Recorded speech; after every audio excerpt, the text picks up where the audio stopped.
Fawn Weaver said happily ever after is not a fairy tale, it's a choice. And that's the same in your relationship as well. But why do so many of us always focus on the negative that our partner does?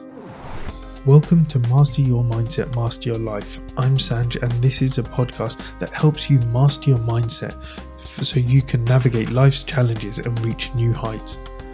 I give you easy to implement techniques so you can master your life. If you get something from this episode, please share it with someone who you think would benefit, and I would also really appreciate it if you could leave me a rating or review. So, how many times have you been in a relationship and just the smallest little thing that your partner does that irritated you has just grown bigger and bigger and bigger until the point that they can't do anything right? Today we're talking about the destructive impact of focusing on the negative in your relationship and how to turn that around. As Zig Ziglar once said, positive thinking will let you do everything better than negative thinking will. And let's explore how this quote resonates within your relationship. So, the quote actually emphasizes the transformative power of positive thinking in all aspects of your lives, and that actually includes relationships. Because it's been shown that couples who frequently criticize each other are more likely to divorce than those who focus on the positive aspects on their relationship. But we can't always take the blame. It's part of our programming. We automatically focus on the negative because our brains are wired to pay more attention to negative information, as it can help as a survival mechanism. It can help actually keep us alive. So we're gonna focus on the negative, whether it's what you do, whether it's what your partner does, or whether it's on what's going on around you. You will remember the negative more than you will remember the positive. Then you also have past conditioning, your negative experiences or traumas which have happened to you in the past, whether it be in relationships or just in life. Those things, they can influence your perception of the current relationships you're in, the current situations you're in. And so when you start tarnishing the current position which you're in with the negativity of previous ones, that's when things start to go south. And again, finally, cultural influence. Society emphasizes flaws and emphasizes shortcomings, so it reinforces your negative thinking patterns. If you think about how much negative news is out there, how much negativity you are surrounded with on a daily basis, from the news to social media to people gossiping to people complaining, it's easy to get caught up in all that. And so when you're surrounded by constant negativity, no matter how positive you are, no matter how strong your mindset is, your resolve is to not let it affect you, it will, no matter what you try and do. So you need to actually be aware of this so you can actually stop it from creeping into your life and actually affecting you in ways you don't want it to. One thing we don't realize is the devastating effects of negative focus on our mind, on our body, and just on our total lifestyle, on our reality. And when you focus solely on the negative aspects of your partner or relationship, it can have not just mental consequences, but physical as well. So imagine your partner's not taking out the bins or not cooking dinner, and you just start to notice it and it starts to bug you. One of the things that will happen is it will cause increased tension. Constant criticism and negativity create a tense and hostile atmosphere, and what that does is that erodes your trust and your intimacy. That actually causes you to drift apart, and then that which leads on to emotional distance. So when you're focused solely on the negative, it leads to emotional disconnection, which actually makes each other feel misunderstood and unappreciated. And then when you're feeling that in a relationship, it will then lead to decreased satisfaction. So again, if you're a couple who dwells on the negative, you're going to be less satisfied with your relationship and more likely to consider separation. And all of this can actually come from the tiniest thing. It could be something, as I said, so small as not taking the bins out, not cooking dinner, or not keeping your end of the housework done.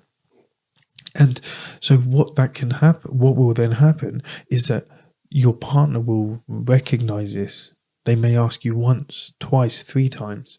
Slowly, it will just start to build up. And when they start to notice one negative thing, it's likely that then they'll notice a second negative thing, a third one, a fourth one.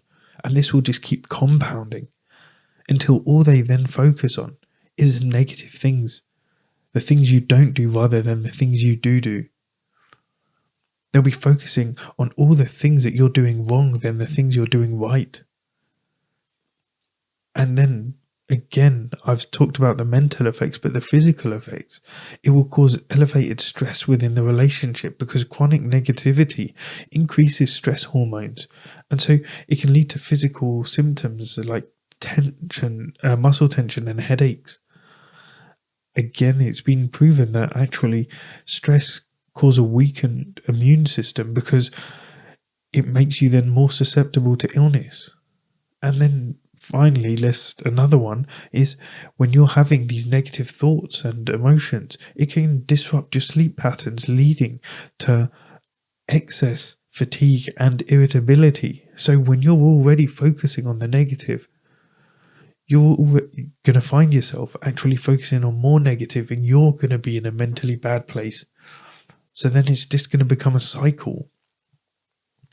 But what you need to do is you need to start shifting to the positive. If you want to strengthen your relationship, train yourself to focus on the positive aspects of your partner and the relationship. When you focus on the positive, it actually fosters gratitude, appreciation, and closer connection. It will increase the intimacy. It will actually make you feel better within your relationship. It will make you realize all the things that are good in it rather than all the bad. But it does take a conscious effort. You have to be aware. It has to be something that you do consciously, that you practice. And if you want to actually start to do this, a few ways you can do that is practice gratitude. Make a habit of expressing gratitude for your partner's positive traits, their positive actions. And maybe keep a gratitude journal to record these moments. This will actually help you because, again, like with the negativity, if you start focusing on the positive things that they do, the more you notice the positive things, the more positive things there will be to notice. Yeah, catch them doing something right. Notice and acknowledge the positive things that they do, no matter how big, no matter how small. When you praise them and show them appreciation, not in a condescending way, in a genuine way, it actually reinforces those behaviors. Everyone likes to be praised. Everyone likes to be appreciated. If you're told that you're doing a good job at something, you're going to keep doing it. So why is it so difficult to turn around and say to your partner, oh yes, thanks for doing this for me? Many partners turn around and say, well, why should I thank them for doing their part of their housework? Why should I thank them for doing what they should be doing?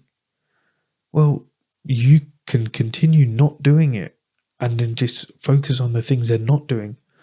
Or you can focus actually, you know what, I am going to do it. Not because I'm being condescending, not because I want to sound patronizing, but I want to actually show them that I appreciate the things that they're doing. Because even if they're just doing what they should be doing or their half of the housework, whatever is divided up, if they're doing the things they should be doing, that also means that that's one thing less that you need to pick up from them. So you can actually take that as when you're catching them doing something right, again, be grateful for that fact that they're doing it. Show them praise, show them appreciation that they're doing what they should be doing. The next thing is shift your perspective. When you're faced with a negative situation, actually take a moment and consciously choose to focus on the silver lining or what lesson you can learn from it. Because when you reframe negative experiences as opportunities, what happens is you actually start to build growth and connection with your partner, because you're no longer blaming each other. You're realizing something bad happened. Yes, it happened. Nothing we can do. But how can we change it going forward?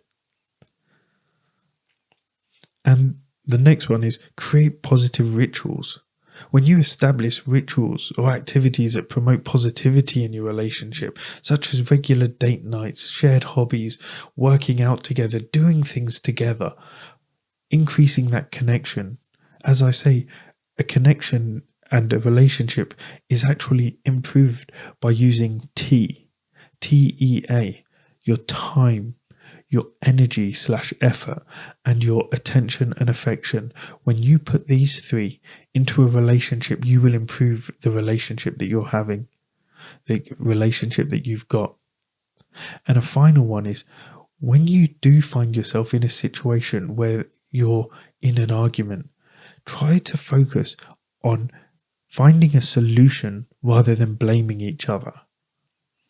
Find a solution how to avoid it happening again. If you argue in the future tense, what that does is it makes you two a team against a problem that can come up in the future. So all of these things are affected by your mindset. So remember that your mindset has a profound impact on the health and happiness of your relationship. So when you start shifting your focus from the negative to the positive, you can actually build stronger, more fulfilling connections with your partner. So what positive qualities or actions has your partner done today that you can focus on? What can you say thank you to them for, be grateful for? What can you show them appreciation for today? And what do you think that will do when you do that on a daily basis? Remember, your mindset shapes your reality. Master it and you'll master your life. My mission is to make a positive impact on the world, and I sincerely hope you can help me do that by liking, by following, and by sharing this podcast with others. So until next time, keep seeking, keep growing, and keep mastering your mindset so you can master your life. Thank you.